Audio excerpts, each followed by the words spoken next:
नई Delhi railway station के platform number 1 पर रुकी हुई रेलगाड़ी के दूसरे स्लीपर डिब्बे के सबसे नीचे वाली बर्थ पर अपनी सपनों की दुनिया में खोया हुआ मनीष अपनी हम उम्र के चाय बेचने वाले भैया से कहता है, अरे भैया, एक कप चाय देना, थोड़ी सुस्ती निकल जाएगी। वह चाय बेचने वाला चाय देते हुए मनीष से पूछता है, भैया, आप पटना से आए हो? मनीष कहता है, हाँ, यूपीएससी की तैयारी करने आया हूँ। चाय बेचने वाला मनीष से कहता है, मेरा नाम अमोल है, मैं भी पटना से ही यूपीएससी की तैयारी करने आया हूँ। आपके व्यवहार से आपको पहचान लिया। यहाँ कहीं कमरा लिया है या किसी रिश्तेदार के यहाँ पर रुकने का निश्चय किया है? मनीष कहता है, अभी तो एक पुराने मित्र के यहाँ रुकने का निश्चय किया है, आगे देखेंगे। अमोल कहता है, मुझसे मिल लेना अगर व्यवस्था न बन पाए। मनीष अमोल से पूछता है, तुम यहाँ रेलवे प्लेटफॉर्म पर चाय और यह सब काम क्यों कर रहे हो? तुमको तो पढ़ना चाहिए। अमोल जवाब देता है, अपने सपनों को पूरा करने के लिए आपको हर संभव प्रयास करना चाहिए और वो तो आपने सुना ही होगा, जब तक मंजिल न मिल जाए तब तक नींद चैन को त्याग दो। अमोल अपने 10 रुपये लेकर वहाँ से चला जाता है। मनीष खिड़की से ही अमोल को जाते हुए देखता रहता है।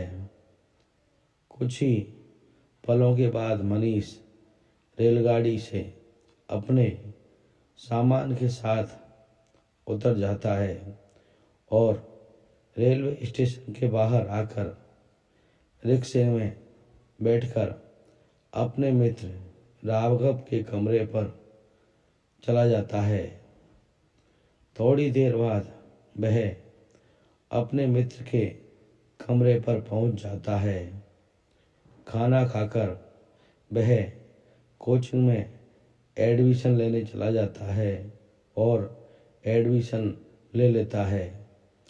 राघव उसे यूपीएससी की तैयारी के बारे में सब कुछ बता देता है।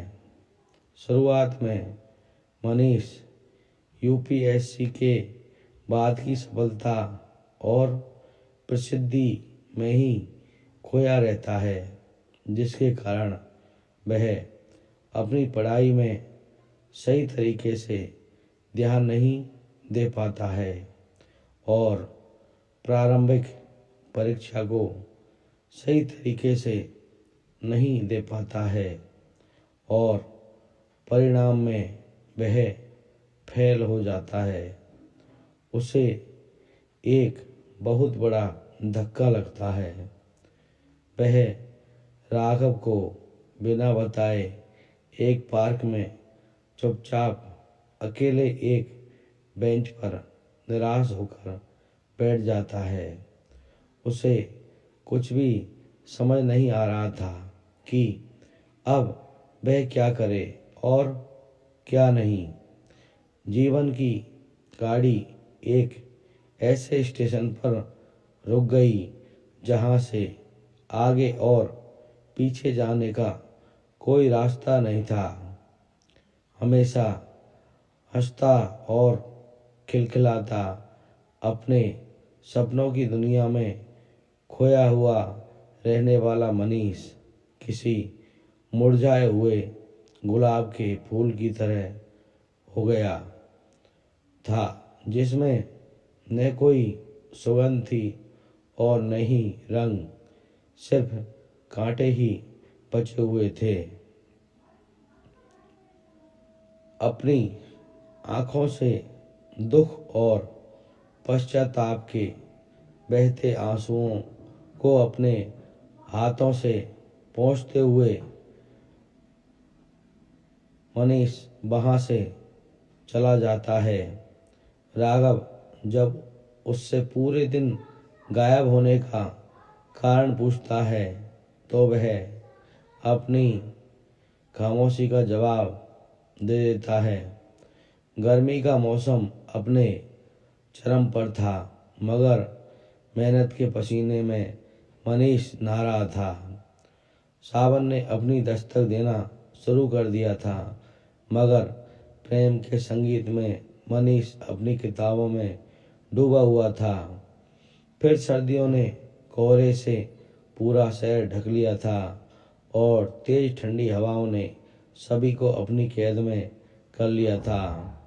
त्योहार दीपावली का पटाखों की जगह मनीष की उम्मीदों के दीपक से जगमग था। होली के त्योहार में मनीष अपने खुशी के रंगों को ढूंढने में व्यस्त था। अब वो समय आ गया था जब उसके त्याग और समर्पण की परीक्षा का परिणाम आना था।